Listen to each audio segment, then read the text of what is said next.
paz de Cristo, muito bom dia.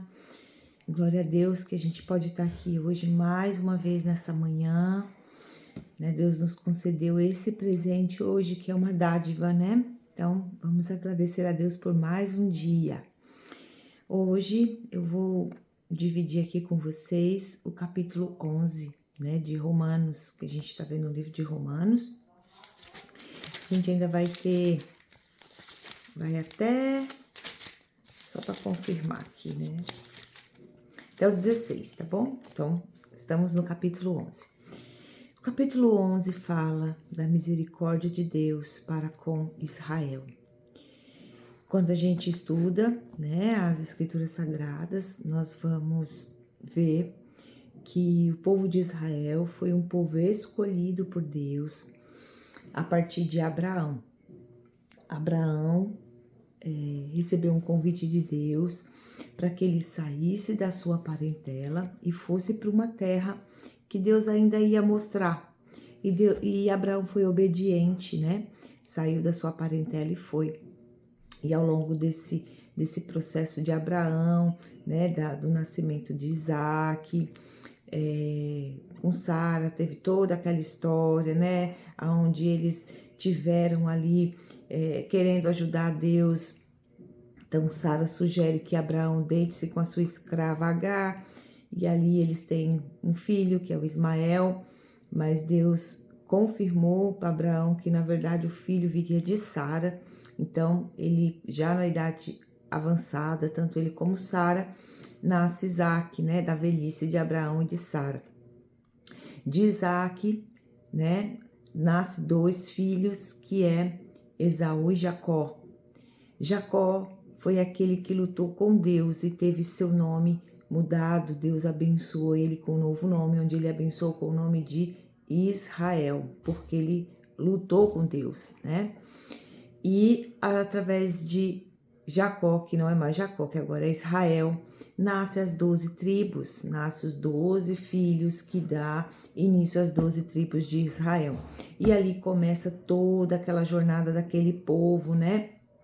Altos e baixos, como eu já falei aqui, grandes homens que envergonharam o nome de Deus, mas foi através desses filhos de Israel, Jacó, né, que virou Israel, Judá, que era um dos seus filhos, que nasceu o nosso Messias, nasceu Jesus Cristo.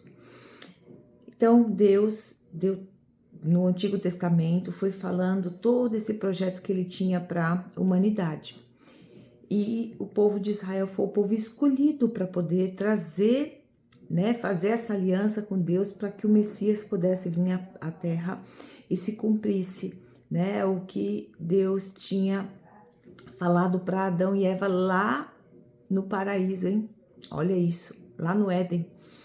Então se cumpriu em Jesus Cristo, que foi prometido ali naquele momento, logo após Eva e Adão terem desobedecido a Deus e comido do fruto, né, da árvore do conhecimento do bem e do mal.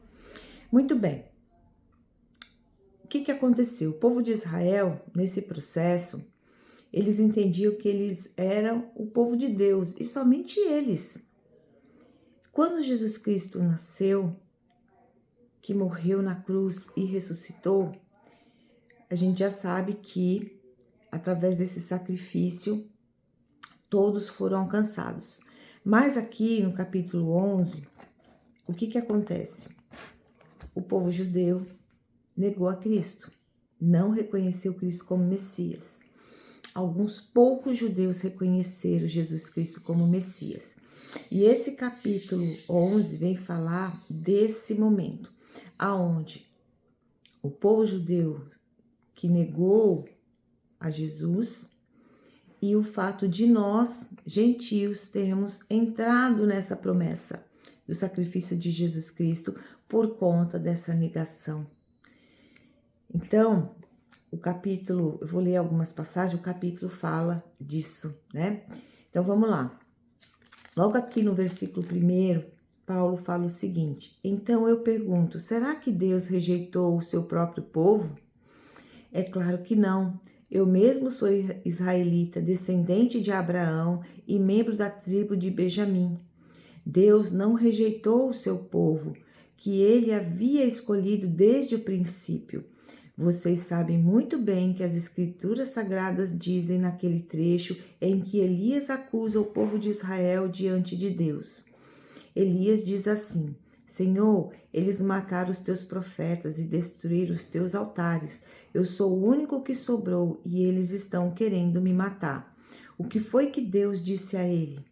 Ele disse: Eu guardei para mim 7.000 homens que não adoraram o Deus Baal. A mesma coisa também acontece agora. Isto é, por causa da graça de Deus, ainda existe um pequeno número daqueles que ele escolheu. A escolha se baseia na graça de Deus e não no que eles fazem. Então aqui Deus está dizendo que ainda existe um remanescente dos judeus, né, do povo de Israel, que serão alcançados, mas pela graça e não pelas obras, porque o povo judeu ainda continua fazendo as obras, né? Eles acreditam que fazendo essa obra eles serão salvos, cumprindo a lei.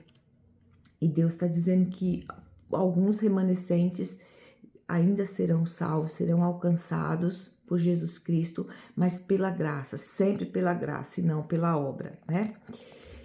Porque se a escolha de Deus se baseia no que as pessoas fazem, então ela não é graça, não seria uma verdadeira graça, né? E aí aqui um pouquinho mais adiante, no versículo 8 diz assim: E como diz as Escrituras Sagradas, Deus endureceu o coração e a mente deles, e deu-lhe olhos que não podem ver e ouvidos que não podem ouvir até o dia de hoje. Quando a gente escuta, né, quando a gente lê isso aqui, que Deus endureceu o coração, é mais ou menos assim. Sabe quando você quer falar da palavra de Deus para alguém e essa pessoa continua dura, não quer ouvir, ela não para um momento para usar nem a racionalidade para poder prestar atenção no que você está falando. O coração dela é tão duro que ela mesma não permite, ela não se dá, fala assim, não, tudo bem, eu vou dar a oportunidade de te ouvir. Não, nem isso a pessoa quer ouvir. E aí Deus endurece ainda mais esse coração. É como se Deus dissesse assim: tudo bem, você não quer ouvir você não quer ouvir minha palavra, então tá bom, então fique duro o seu coração, agora que você não vai ouvir mesmo. É mais ou menos assim, né? E como o povo foi muito duro em ouvir sobre Jesus, então eles, além de endurecer os corações, a mente deles continuam fechada e os olhos também até o dia de hoje, né? E aí Davi disse que nas suas festas eles sejam apanhados e enganados, que eles caiam e sejam castigados. Ó Deus, faze com que eles fiquem cegos e fiquem sempre curvados debaixo do peso das suas dificuldades. Isso é Davi falando do seu povo, hein? Vou tomar um cafezinho aqui porque minha garganta vai secando. Agora eu pergunto, quantos judeus tropeçaram? Será que eles caíram para nunca mais se levantarem? Claro que não, mas porque pecaram, a salvação veio para os não justos, para fazer com que os justos ficassem com ciúme deles. O pecado dos judeus trouxe grande bênção para o mundo, e sua pobreza espiritual trouxe ricas bênçãos para os não-judeus. Então, quando se completar o número de judeus que voltarão para Deus, as bênçãos serão muito maiores ainda. Então, nós tivemos o presente por conta desse pecado do povo judeu, fomos alcançados. E aqui mais para frente, fala o seguinte, ó: a bondade de Deus para com todos. Está no versículo 25. Meus irmãos, quero que vocês conheçam uma verdade secreta, para que não pensem que são muito sábios. Então isso aqui é um segredo de Deus, é um mistério de Deus que a gente não tem como explicar. A verdade é esta: a teimosia do povo de Israel não durará para sempre, mas somente até que o número completo de não-judeus venha para Deus. E assim que todos os povos de Israel, todo o povo de Israel será salvo. Os judeus rejeitaram o evangelho e por isso são inimigos de Deus, para o bem de vocês, não judeus. Então a graça de Deus foi alcançada até nós por conta desse pecado do povo judeu. Por isso que nós devemos orar pelo povo judeu, porque foi através desse, vamos dizer assim, Deus é soberano sobre todas as coisas. Ele sabia que o povo judeu iria negar Cristo. E por conta dessa negação, se estendeu aos não-judeus essa bênção de estar na presença de Deus. E aqui mais para frente ele fala que nós somos como oliveiras selvagens, que tivemos nossos ramos enxertados na oliveira verdadeira. Então esses judeus que não aceitaram a Cristo, não aceitaram o Messias, eles foram ramos que foram tirados da oliveira e foram jogados no chão. E nesse lugar foi enxertado a oliveira brava, né? Aqui na minha versão fala da oliveira brava, da oliveira selvagem, como diz outros, que somos nós. Então Deus nos enxertou nessa oliveira e aí nós vamos fazer parte disso. Aí eu vou voltar um pouquinho, né? Tá no 23, esse fala assim, ó. E se os judeus abandonarem a sua descrença, serão enxertados na oliveira novamente, pois Deus pode enxertá-los de novo. Vocês, não judeus, são como aqueles galhos de oliveira brava que foi cortado e enxertado contra a natureza na oliveira cultivada. Olha isso, contra a nossa natureza. Nós não queríamos também não, tá bom? Quer dizer, nós não queremos. Olha a luta que é, né, caminhar com Cristo, aceitar até... Nossa, se tá difícil para o povo judeu aceitar, imagina quem não é judeu, né? Quem é gentil como nós. Contra a natureza na oliveira cultivada. Os judeus são como oliveira cultivada. Portanto, para Deus será muito mais fácil enxertar de novo na própria árvore dele esses galhos quebrados. Então, Deus vai fazer, teremos aí judeus, né, que aceitarão Jesus Cristo como Salvador e voltará a ser enxertado na oliveira novamente. E fica para mim o seguinte: se Deus foi justo com o povo de Israel, o povo que caminhou com Deus, um povo que conheceu a Deus, aqui no versículo 28 fala assim, ó: os judeus rejeitaram o evangelho e por isso são inimigos de Deus, para o bem de vocês, não judeus.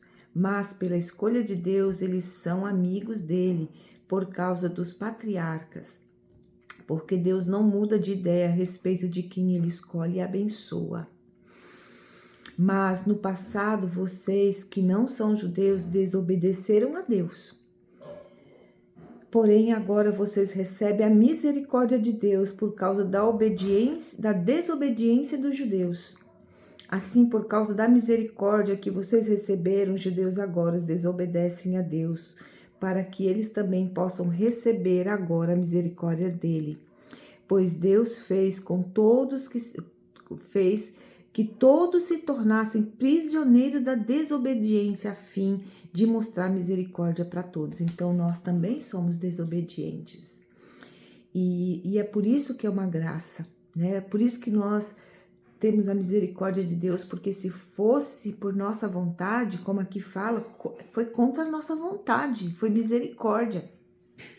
Nós íamos desejar estar no pecado, nós íamos desejar estar no mundo, nós não queríamos essa glória. Até a gente ter a verdadeira compreensão do que isso significa, a gente fica revoltado e lutando, ainda querendo voltar a ser o velho homem, querendo voltar a ser a oliveira brava, selvagem. Essa é a verdade, né? E para finalizar, no versículo 33, fala assim: como são grandes as riquezas de Deus, como são profundos o seu conhecimento e a sua sabedoria.